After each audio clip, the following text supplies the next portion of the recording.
Halo anak-anak ibu yang soleh dan solehah. Hari ini kita akan belajar tentang indera pendengar, muatan pelajaran ilmu pengetahuan alam. Mari kita membaca doa terlebih dahulu.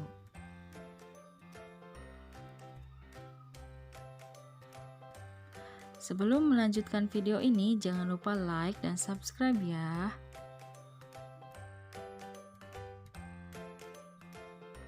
Telinga merupakan indera untuk mendengar. Dengan indera ini, kita dapat mendengar berbagai suara. Bunyi yang dapat didengar telinga manusia adalah suara-suara yang memiliki frekuensi antara 20 sampai 20 ribu Hz. Bagian-bagian telinga. Bagian telinga terdiri dari bagian luar, bagian tengah, dan bagian dalam. Bagian luar telinga terdiri dari daun telinga, lubang telinga, dan saluran telinga.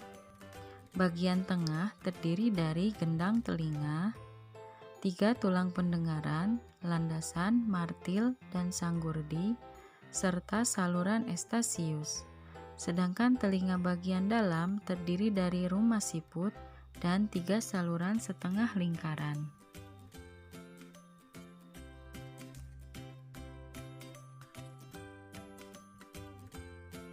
Fungsi dari bagian-bagian telinga tersebut yaitu daun telinga berfungsi menangkap bunyi atau gelombang suara.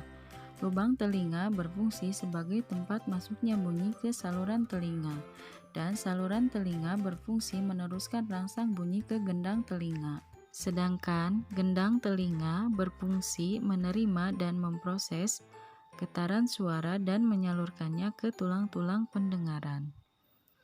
3 tulang pendengaran berfungsi menangkap dan mentransfer getaran suara dari gendang telinga ke bagian telinga dalam. Terdiri dari tulang martil, tulang landasan, dan tulang sanggurdi. Saluran Eustachius berfungsi menyeimbangkan tekanan udara antara telinga bagian dalam dengan tekanan udara luar.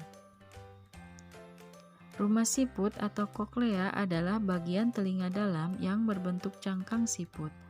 Koklea berfungsi untuk mengubah getaran suara yang dikirim dari telinga tengah menjadi sinyal saraf yang akan disampaikan ke otak.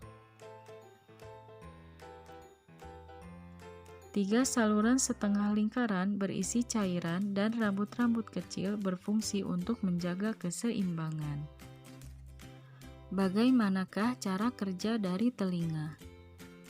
Suara dari sekitar ditangkap oleh telinga luar berupa gelombang dan diteruskan ke telinga tengah. Kemudian gelombang suara akan diubah menjadi getaran yang disalurkan ke tulang pendengaran dengan bantuan gendang telinga. Setelah itu, getaran akan menggerakkan tulang-tulang kecil di dalam telinga tengah untuk membantu suara bergerak masuk ke telinga bagian dalam. Dan getaran mengenai rumah siput, sehingga rambut akan bergerak dan menciptakan sinyal ke otak, sehingga otak mengenali getaran sebagai suara. Gangguan dan penyakit pada telinga.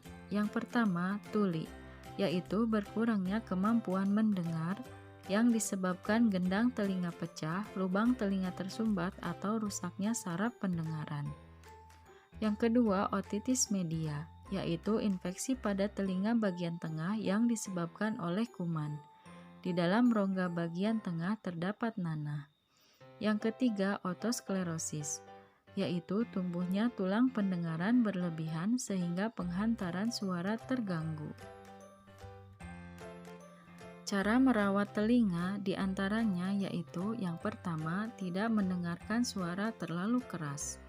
Yang kedua, membersihkan telinga secara teratur dengan benda yang halus supaya tidak melukai telinga, misalnya dengan cotton bud. Yang ketiga, jika ada gangguan pendengaran, segera pergi ke dokter THT. Yang keempat, jangan masukkan benda ke dalam telinga, misalnya beras, air, kacang hijau, dan sebagainya. Selanjutnya, untuk tugas, isilah peta pikiran berikut ini. Salinlah di buku tulis kalian seperti contoh.